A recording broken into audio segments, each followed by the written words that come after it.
जब कोई ताकतवर देश अपनी ताकत का दिखावा करना चाहता है, तो अक्सर उसे ये याद नहीं रहता कि सामने वाला देश कब उसकी जरूरत बन जाए। इस बार अमेरिका ने कुछ ऐसा ही कर दिया है भारत की फार्मा इंडस्ट्री को लेकर। अमेरिका ने भारत की दवाइयों पर टैरिफ लगाने का फैसला किया है, लेकिन शायद उसने ये नहीं सोचा कि ये कदम उसकी खुद की हेल्थकेयर व्यवस्था पर भारी पड़ सकता है, क्योंकि जिस इंडस्ट्री को टारगेट किया गया है वो अमेरिका की जरूरत बन चुकी है। भारत की फार्मास्यूटिकल इंडस्ट्री एक वैश्विक शक्ति बन चुकी है। जेनेरिक दवाओं की बात करें तो दुनिया भर में इस्तेमाल होने वाली 20% जेनेरिक मेडिसिन भारत में बनाई जाती हैं।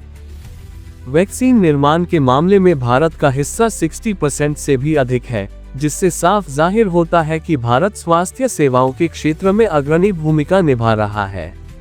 अमेरिका, जो भारत से हर साल अरबों डॉलर की दवाइयां और मेडिकल इक्विपमेंट आयात करता है, अब इन पर लगभग 10% तक का आयात शुल्क लगाने की तैयारी में है।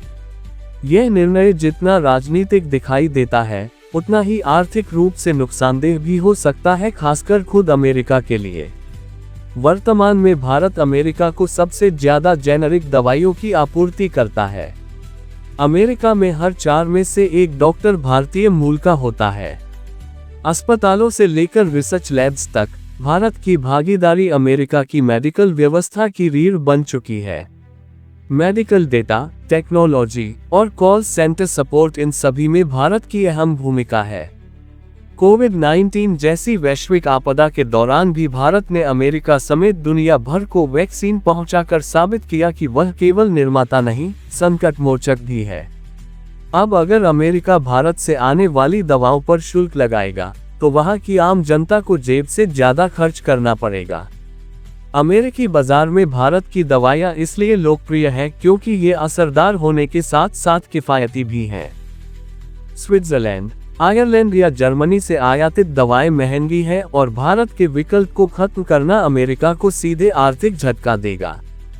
2023 में भारत ने करीब 2.8 अरब डॉलर के मेडिकल उपकरण एक्सपोर्ट किए, जिसमें डायग्नोस्टिक किट से लेकर एक्सरे मशीन तक शामिल हैं। सोचिए अगर भारत एक दिन इन सभी की सप्लाई रोक दे तो क्या होगा। साफ है कि अमेरिका की ये नई नीति, जिसका उद्देश्य रेसिप्रोकल टैरिफ दिखाना है, दरअसल उसके अपने ही स्वास्थ्य तंत्र को चोट पहुंचा सकती है। भारत कोई कमजोर कड़ी नहीं, बल्कि वैश्विक स्वास्थ्य प्रणाली का एक मजबूत स्तंभ बन चुका है। आपका इस पर क्या मत है? क्या अमेरिका ने अपने ही पैरों पर कुल्हाड़ी मार ली है?